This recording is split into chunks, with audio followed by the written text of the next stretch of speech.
శివ కూతురు నాన్న. నీకు పెళ్ళయిందా? అయిందా అవలేదా? అదే నాన్న, వాడికి వాళ్ళ అక్కయ్య కూతురుతో చిన్నప్పుడే పెళ్ళైంది. డెలివరీకి వెళ్ళి ఈ మధ్య వచ్చింది వాళ్ళ ఆవిడ. అమ్మాయి ఏదే? బజార్కి వెళ్ళింది. దున్నపోతుల్లాగా ఇద్దరు ఇంట్లో ఉండి అమ్మాయిని బజారు పంపిస్తారా? సిగ్గులేదు. వెళ్ళి తీసుకురాపా. తీసుకురా. నువ్వు తీసుకో బాబాయ్. నాన్న అచ్చం పక్షిగాడి పోలికలే. మీ నాన్న బుద్ధులేని తెచ్చుకోవద్దమ్మా. పెళ్ళాన్ని తీసుకురారంటే అదేమో నా జేబులో ఉందా? లేకపోతే డబ్బులు ఇస్తే కూరగాయలు కొట్ట దొరికేదా? నా కర్మ కొద్ది దాపురించాడు. పైగా పిల్లక నా పోలికలేట.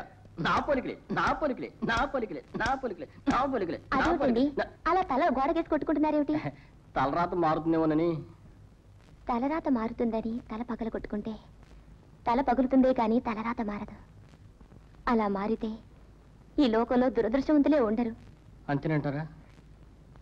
తల పగల కొట్టుకునేంత కష్టమే వచ్చిందండి. ఏం చెప్పమంటారండి బాబు? చెప్పా పెట్టకుండా మా ఆనంద్ వాళ్ళ నాన్న ఊరి నుండి దిగాడు. దిగినట్టు ఊరుకున్నాడా? ఈ పిల్ల ఎవరా అని అడిగాడు. ఆ కంగల ఆనందగాడు శివ కూతురని చెప్పేశాడు. అదేమిటండి, పాప ఆనంద్ గారి కూతురని ఆయనకు తెలీదా? అదో పెద్ద లవ్ స్టోరీ అండి బాబు. ఆ ముసలాడికి ఆ పాప ఆనంద్ గారి కూతురని తెలిస్తే ఆ పాపను తీసుకెళ్లి అనాథాశ్రమంలో వదిలేస్తాడు. ఆయన అసలే చండశాస్త్రుడు. ఆ భయంలో కంగారులో వాడు నా కూతురని చెప్పేశాడు. పోనీ అంతటితో కథ అయిపోయిందా?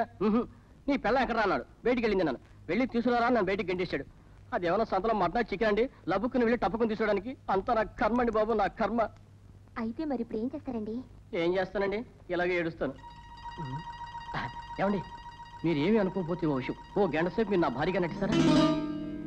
నేననేది మా మాయకు తల్లిగా నటిస్తారా? అవునండి, ఈ కష్టం నుంచి మా మాయ మీరే కాపాడాలి. ప్లీజ్. అదిగో అనేసారు. రండి. నేను చెప్పేది రంగయ్య గారు ఇంటి చుట్టూ తిరుగుతున్నారు. ఏదో తేల్చి చెప్పాలి. అర్థమైందా? ఇదిగో బాబాయ్ నీ కోళ్ళు. నమస్కారం అండి. ఏంటమ్మా బొట్టు లేకుండా బయటికి వెళ్ళావు?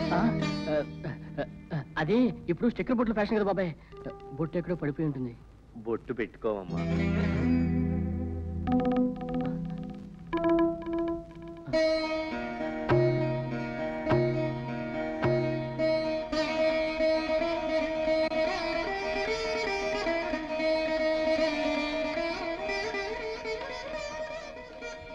చూడమ్మా, 5వ తనం లేని ఆడది అడవిలో మాను ఒకటేనమ్మా.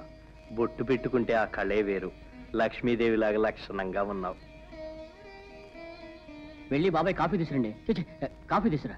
ఇప్పుడు వద్దులే అమ్మా, నేను అర్జెంటుగా ప్లేటర్ దగ్గరికి వెళ్ళాలి. ఆలస్యం చేస్తే ఉండడు. అడ్డమైన ఖర్చులు పెట్టకుండా కొంచెం వెనకేసుకో. ఆడపిల్ల. ఇదిగో గౌన్ కొనిపెట్టు. అలాగే బాబాయ్. ఆరోగ్యం జాగ్రత్తగా చూసుకో. అలాగే వస్తానమ్మా.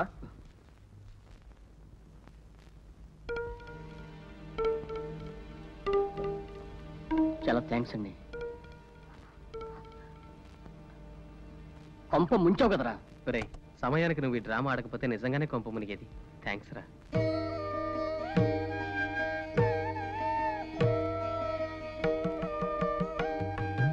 బొట్టు పెట్టుకుంటే ఆ కళే వేరు.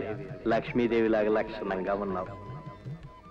లక్ష్మీదేవిలాగా లక్షణంగా ఉన్నావు. జ్యోతి, జ్యోతి వస్తున్నానమ్మా.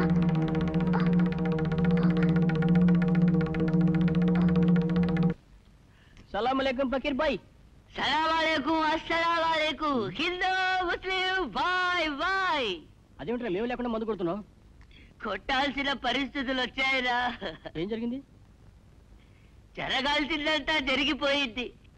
ఇక ముందు జరగబోయేదేమిటో అన్నదేరా నా బాధంతా. ఏం జరిగిందో చెప్పి చావరా. మీతో చెప్పి చావడం కంటే తాగి చావడం బెటరు. చెప్తావా? నెత్తి మీద ఒకటి ఇమ్మంటావా? తాగిన వాడు కొట్టిన వాడు ఇంతవరకు బాగుపడలేదు. అబ్బా అబ్బా, ఎందుకలా కంగారు పడతారు? దీని గురించేలా? దానికే శుభ్రంగా పాలు తాగి నిద్రపోతోంది. ఆమె గురించేలా బాధంతా. ఎవర్రా? దేవి. నీ శ్రీదేవా? అవును. శ్రీదేవికి ఏమైందిరా? శ్రీదేవి ఎవరిలో పెళ్లి చేసుకోబోతున్నట్టు శ్రీమంత్రం పేపర్లో వేశారు.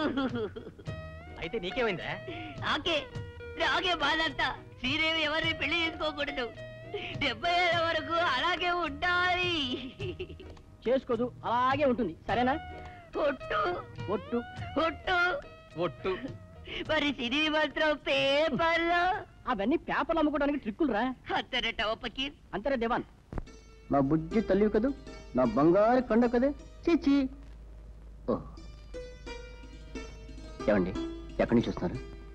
షాపింగ్కి వెళ్ళి వస్తున్నానండి. ఏమండి, మీతో విషయం మాట్లాడాలి. ఆ రోజు తప్పని పరిస్థితుల్లో అందరి ముందు మిమ్మల్ని నా భారీగా నటించమన్నాను. మీ భారీగా కాదండి, పాప తల్లిగా నటించాను అంతే. సారీ అండి, నా భారీగా నటించానంటే మీకు కోపం వచ్చినట్టుంది. తోళ్ళేని ఆడదంటే అందరికీ అలసేనండి. మీరు నన్ను తప్పుగా అర్థం చేసుకున్నారు. మీరేమనుకోనంటే ఆ రోజు నటించిన దాన్ని నిజం చేద్దాం అనుకుంటున్నాను. మిమ్మల్ని మనస్ఫూర్తిగా పెళ్లి చేసుకోవాలనుకుంటున్నాను. ఆలోచించి మీ నిర్ణయం చెప్పండి.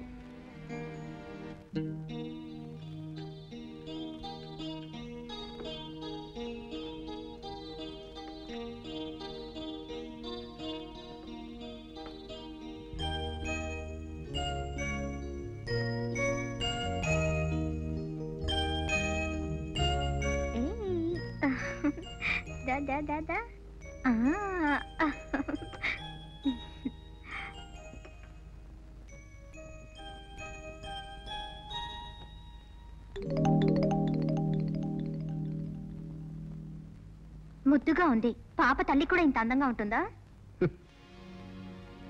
అందం కంటే అహంకారం ఎక్కువ. 100 ఏళ్లు కలిసి కాపురం చేయాల్సిన వాణ్ణి ఒక్క మాటతో వదులుకుంది. కన్న బిడ్డను కూడా లెక్క చేయకుండా దారుణంగా వదిలేసి వెళ్ళిపోయింది. అంత నిర్దాక్షిణ్యంగా ఎలా వదిలేసింది? అది నన్ను అడిగే కంటే నీ మనస్సాక్షిని అడుగు. నువ్వు చెప్పేది నాకు అర్థం కావడం లేదు. ఎలా అర్థం అవుతుంది? కానీ వదిలేసి వెళ్ళిన దానివి. ఆనంద్, నేను అహంకారినే కావచ్చు, కానీ కన్న బిడ్డను వదిలేసేంత మూర్ఖురాన్ని కాదు. నాకు పెళ్లి కాలేదు, నేను తల్లిని కాలేదు. నువ్వింకా పెళ్లి చేసుకోలేదా? నన్ను ఎప్పుడు అర్థం చేసుకున్నావు కనుక. జీవితంలో ప్రేమైనా పెళ్ళైనా ఒకరితోనే జరగాలి. అది కానప్పుడు జీవితాంతం ఇలాగే ఉండిపోతాను.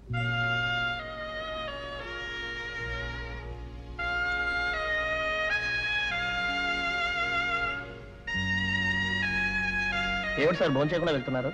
మళ్ళీ వస్తాను.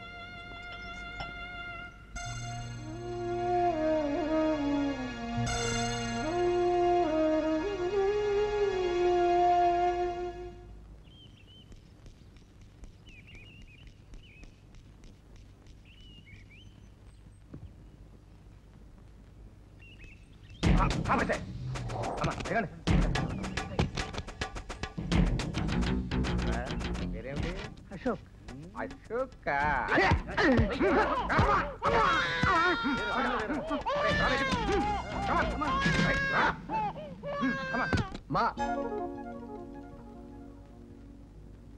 రే, నీ కోసం సునీత గంట నుంచి వెయిట్ చేస్తుంది. ఎవరు రమ్మన్నారట? మాయ రమ్మంది. నోరు మీరా. ముయ్యాం. ఎందుకు ముయ్యాలి? ఎరా దివాన్. అవునరా పకీర్. ఇంతకాలం ఏ ఆడదిక్కు లేకుండా మనమే వండుకుంటూ మాయను పెంచుకుంటూ 3 వారిన ఎడారి జీవితాన్ని గడిపాం. ఇప్పుడు చీకట్లో చిరుదిబ్బల మన సునీత వచ్చేసింది. నీలా చేతులు పుంటూ వచ్చిందనుకున్నావా? మాయగాడి కోసం ఉయ్యాలు తెచ్చిందిరా రాస్కెల్. రే, నీకేమాత్రం బుద్ధి జ్ఞానం ఉన్నా అర్జెంటుగా సునీతని పెళ్లి చేసుకో ప్లీజ్ రా. పెళ్ళైన తర్వాత మీరు వేరే కాపురం పెట్టాలని వీల్లేదు. మీరు ఎదురుగదిలో ఉంటారు, మేము ఈ పక్క గదిలో అడ్జస్ట్ అవుతాం. ఇక వంట తంట బాదరబందీ లేకుండా హాయిగా కాలు మీద కాలు వేసుకుని దర్జాగా మాయను ఆడించుకుంటూ వీడు పకీరుగా ఆదవర్సి, నేను దివానుగా శ్రీదేవి సినిమాలు చూసుకుంటూ హాయిగా కాలు గడిపిస్తామని ఈ సభాపూర్వకంగా మనం చేసుకుంటున్నాం. మాయ కూడా చప్పట్లు కొడుతుంది. రే, మీరిద్దరూ ఒకసారి నా గదిలోకి వస్తారా? మీరెందుకులండి వెళ్ళడం, నేనే వెళ్తాను.